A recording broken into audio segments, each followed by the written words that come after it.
یو مړی په قبر کې کېښودلی شي چې کله دی نیک وي منځګزاره وي صالحه وي نو هغه قبر دته وایي چې څومره خلک ما ته راغلی دی په ټولو کې ته ما ته زیات محبوب وي او په مخ د ځمکه باندې تا ما سره خصوصي تعلق نن زما ځای ته راغلی زما مېلمستیا وګوره چې کله یو بې نماز او بدعمله انسان لاړ شي نو قبر دته ګویا شي چې په څومره خلک زما د پاسه ګرځېدل په دې کې ټولو کې زما مبغوض ترین ته وي او نن زما ځای ته راغلی نو زما مېلمستیا وګوره قبر په ده باندې راتنګ شي مشهور حدیث پاک دی سورة الانعام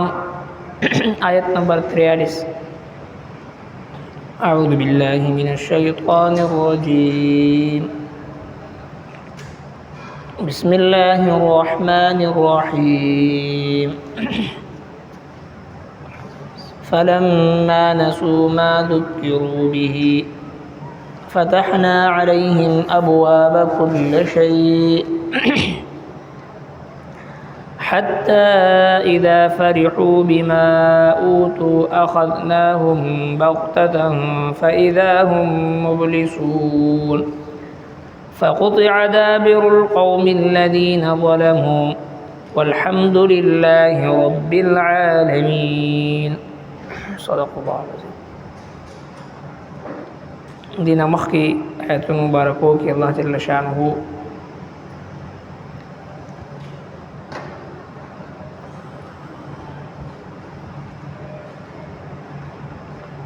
د منکرینو د قرآن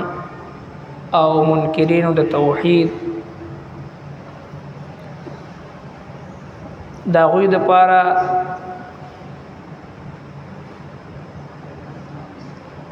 د مخکینی قومونو د عذابونو ذکر فرمایل مخکې چې کوم انبیاء کرام پیغمبران رسولان را لګل شو دا غوی قومونو دا غوی مخالفت کو نو الله تبارک وتعالى په غوی باندې جزوی طور باندې عذابونه ازمایښونه مصیبتونه د بیماری په شکل کې او دغه سي د نورو مالی بحران په شکل کې فراوستو چې دوی رجوع تضرع اختیار کی خو په زید دي چې دوی عاجزی اختیار کړي وي رجوع ال الله کړي وي د دوی زړه نورم سخت شو شیطان ورته د دوی غبد عمل نورم خسته کړ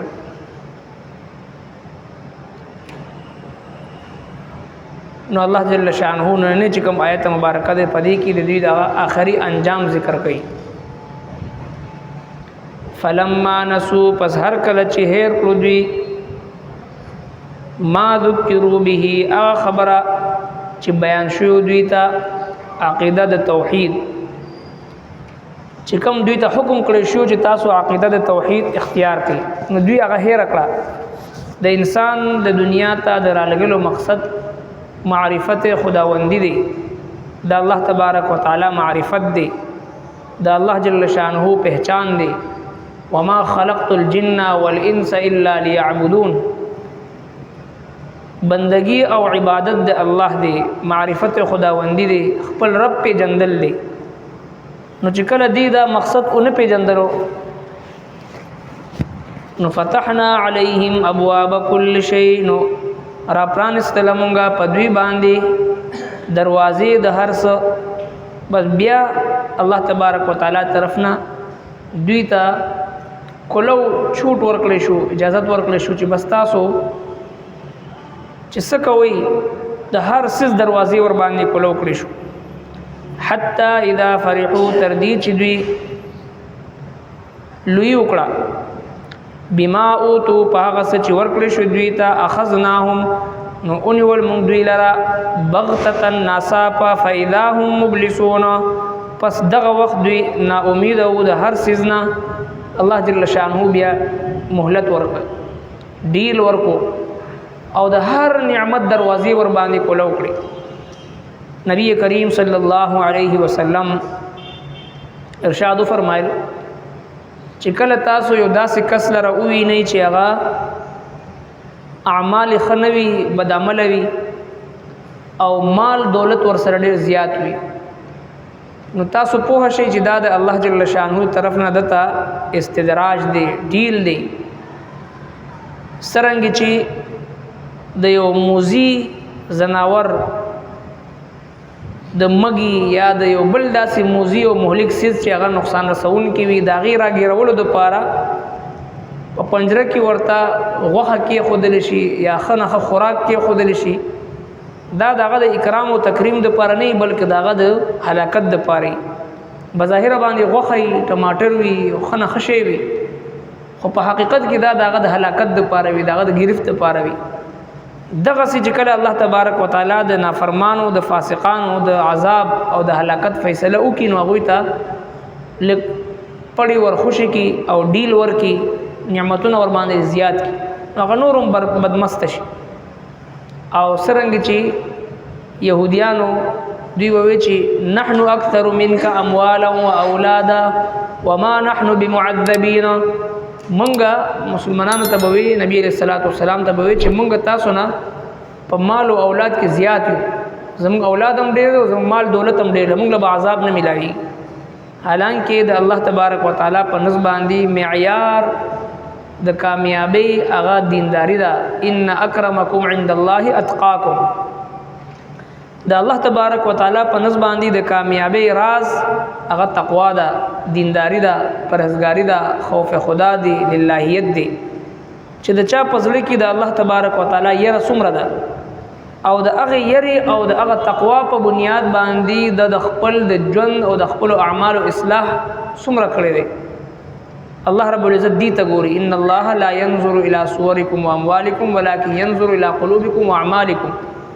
الله جل شانه د انسانانو مال صورت دولت دي ته نه ګوري بلکې زړونو ته ګوري اعمال ته ګوري نو لہذا الله جل شانه دي کافرانو ته مال حال ارس ډېر ورکو حتی اذا فرحوا تردی چې دوی لوی وکړه د نورم په تکبر کې مبتلا شو چې را مونږ الله جل شانه ډېر راضي دی زمونږ په دې کفر او زمونږ په دې شرک او زمونږ په دې فسق او فجور باندې نعوذ بالله الله تعالی ډېر خوشحاليږي ځکه موږ ډېر راکې او الټا صحابه کرامو پوری دوی طنز کو استهزاء به کو او چې کله به حضرات صحابه کرامو په خوا کې به تیرېدل نو دوی به یو بل ته اشاره کولو او یو بل ته خواندل ته هغه کسان دي خپېبلی خپې دي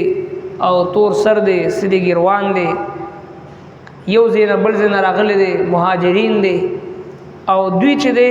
دوی ته جنت ملاويږي او موږ چې لوی لوی سرداران یو او لوی لوی شخصیات یو او لوی لوی خاندانونو سره زموږ تعلق دي موږ به جهنم ته دا څنګه کېدی شي نو الله تبارک وتعالى فرمایي چې پورز د محشر با دغه مهاجرین صحابه او دغه سلمان فارسی بلال حبشی صہیب رومی دغه چې کوم شلیدلی جامع او سر ګوان خپېبلی خپې مهاجر زندگی دوی با دغه سرداران مکه د مشرکین لوی لوی سټو پوری با دوی خندا کې پورز د قیامت نو فرمای چې کله اذا فرحوا دوی لوی وکړه بما اوتو باغ څه چې ورکړل شو دوی ته اخذناهم بغتتن ناصابون والمن دوی لرا فاذا هم مبلسون پس په دغه وخت دوی نا امید شو د هر سینا فقطع دابر القوم الذين ظلموا فقطع نو پریکړې شوې دابر القوم جلد دا قوم ظلموا چې ظلم کړو والحمد لله رب العالمين ټول تعریفونه الله لره دی چې هغه پالون کې د تمام مخلوقات لري نو بیا دغه کفارو د دوی خاتمه وکړه شو په دوی باندې عذاب د الله راغی والحمد لله رب العالمین دا آیت مبارکه دا دوه آیتونه مبارکه د دې خلاصه دا ده چې الله جل شانه د دنیا مال دولت دا د کامیابی معیار نه د ګرځولي الله تبارک وتعالى د مال او دولت خپل دوستم ورکي دشمن تم ورکي او هغه بندله هم ورکي چې کم سلیرش غنټو کې او لمحه د پاره هم د الله جل شانه نه غافل کیږي نه او هغه بندله هم ورکي چې کم د الله تبارک وتعالى سره بغاوت کوي دغه د ذات نه منکر وي نو معلومه شو د دنیا مال او دولت دا د کامیابی او د ناکامۍ معیار نه دی، بلکې د کامیابی او د ناکامۍ معیار د الله تبارک وتعالی یره، د الله خوف او تعلق مع الله، معرفت خداوندی، دا د کامیابی او د ناکامۍ معیار دی. او دویم دا مسله معلومه شوه چې یو سړی باوجود د بېدینۍ نه، باوجود د معصیت نه، باوجود د نافرمانی نه چې د عیش و عشرت ژوند تیری، دې ته استدراج وي او دا د الله تبارک وتعالی طرف نه ډیل دی، د الله تبارک وتعالی طرف نه په ده باندې ازمایش او ابتلا هغه نور هم چې دی هغه زیات دی، چې ډېر زیات دته مقور کړی شي په یو ځای د الله د په عذاب کې هغه راګیر کړي شي. او دریم دا چې کله د الله تبارک وتعالی د طرف نه د ظالم د جابر خاتمه وشي، دا د الله تبارک وتعالی یو داسې فیصله او یو داسې کار وي چې پاغي باندې د الله جل شانه شکر ادا کول پکاري. فقطع دابر القوم الذين ظلموا والحمد لله رب العالمین، د ظالمانو جړې ختم کړی شوي او الحمدلله رب العالمین، رب کائنات په خپل باندې فرمایي. نو معلومه شو چې کوم انسان په ګناه کې مبتلا وي، خو هغه ګناه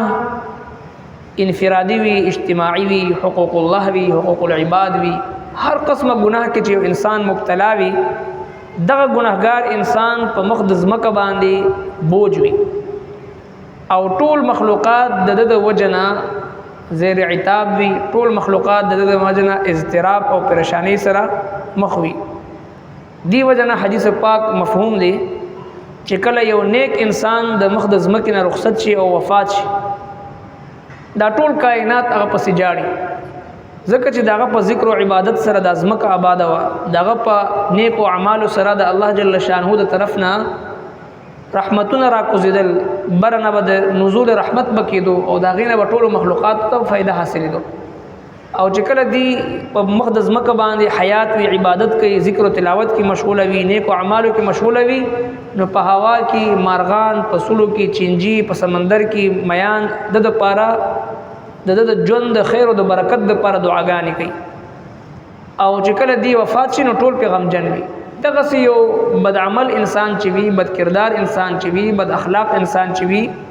فاسق فاجر او د الله نافرمان انسان چې په مخ د ځمکه باندې ژوند کوي، نو دا د هر مخلوق د لپاره د اضطراب او د بېچینۍ او د پریشانی سبب وي، ځکه هر وخت دا خطر وي چې په ده باندې د الله عذاب راشي او هغه عذاب کې دا ټول مخلوقات چې دی هغه مبتلا شي. لہذا په هوا کې مرغان او په سلو کې چینجي او په سمندر کې مایان، دا ټول د پاره چې دی دنه د نجات دعا کوي. او چې کله دی ختم شي او هلاک شي او مړ شي، نو الله رب العالمین په خپل باندې فرمایي والحمدلله رب العالمین، رب کائنات په خپل باندې په خپل تعریف بیانوي. دی وجنه حدیث پاک کې راځي چې کله یو مړی په قبر کې کېښودل شي، چې کله دی نیک وي، منځګزاره وي، صالح وي،